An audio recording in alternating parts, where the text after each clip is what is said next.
go ahead and take your calls. Hello, caller. You're on the air. Hi, Mr. Jones. I have some questions about the Masons. I just recently found out that three generations underneath me have the 32nd degree. My dad is 77 years old, and I was wondering if there's some questions that I might be able to ask him to pick his brain, and just to get some information of it, because a lot of this stuff makes sense. And if you could give a brief overview, not of the history of the Masons, but more current stuff and anything that might just give me some decent information to go in with, because I just can't believe this. I'm 26 years old. I've never heard of this before, and I recently found all this information, and I asked him about it, and I got some vague answers. And I know my father real well. He's my best friend, so I can tell when he's hiding something and lying, and I can tell by his facial expressions, and something's not right there. And there's no recorded history within our family of this. He has no, it's all been put up and put in attics, and now I'm the one asking a question. I just want to, pick his brain if you could help me out. Sure. Number one, your father is a porch mason. They're outside the house.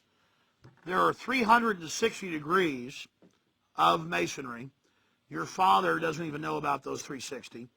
Your father thinks there's only 33, and then one honorary above that for Supreme Grand Mason.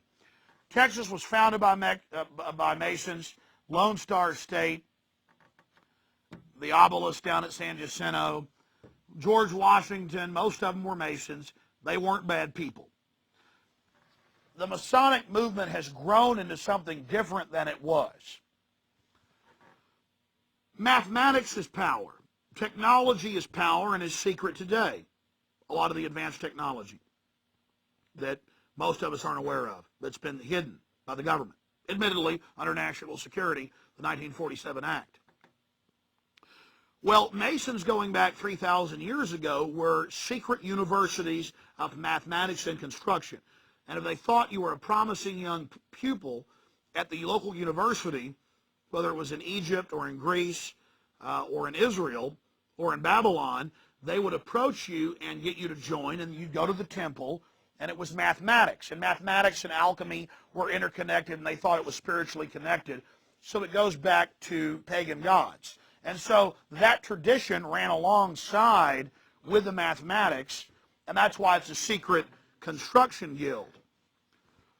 But around the 1770s, a group of mercenaries funded by the Rothschilds, this is all in the encyclopedia, funded a group called the Illuminati, who were trying to co-opt the crest of the Renaissance in the 1770s. We got these revolutionaries. People don't want to be under kings.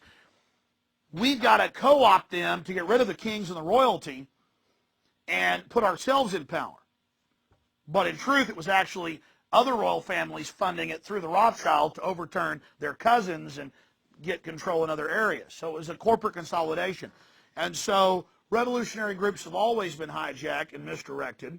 I've had many offers myself to be one of the globalist controllers. I mean, I've had open offers several times, to be brought into the whole thing, and I'm just not going to do it. So that, to answer your question, your father knows it's a cult at the 32nd degree.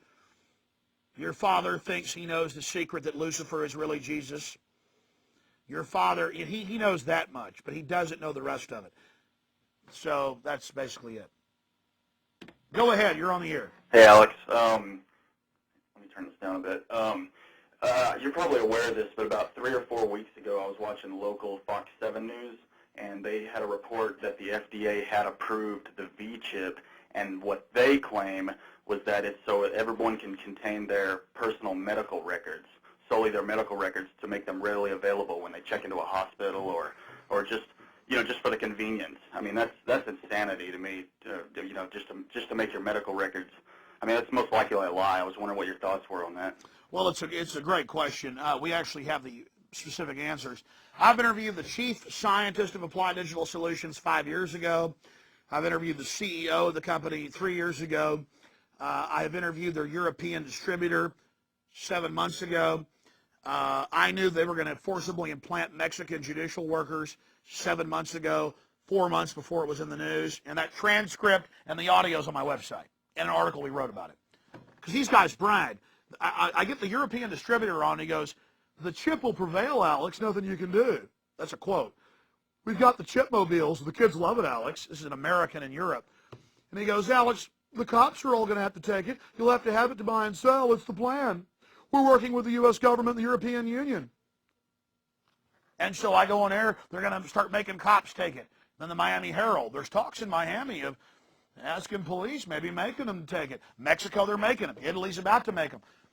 So, yeah, when you hear the big push in the news, it's, well, it's for your medical records. It could save your life. My cousin 2 years ago, now a year and a half ago, came to my house for coffee.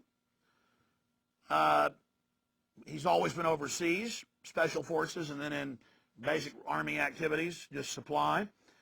Now that he's older, and he came to the house, he said, you know, I didn't believe you a few years ago when you said we'd all be getting chips because we all got called in, about 100 of us, and the officer said, you're all going to be getting chips in the next couple of years. And now we're hearing Special Forces has gotten the chip. Now you want to be in the military, you got to have the chip. So it's just all part of this process. And so that's it. I mean, we've gone from, here's a federal document 5 years ago. They're going to push it as a fad and for security. Pentagon says that all of us will have chips by 2020.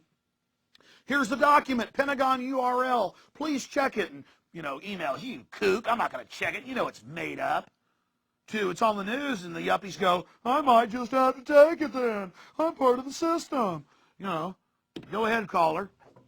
Yeah, have you seen this new commercial put out by the Air Force where they show a squad car in this urban setting looking down an alley, not sure what they're doing, and it appears that their computer is having problems, and some kid off the street comes in and helps them with the computer. And I haven't seen the ad, but it goes, do you have skills with computers and hacking? And it shows the kid progress from a child up to an adult when he's in a command center fighting Al-Qaeda?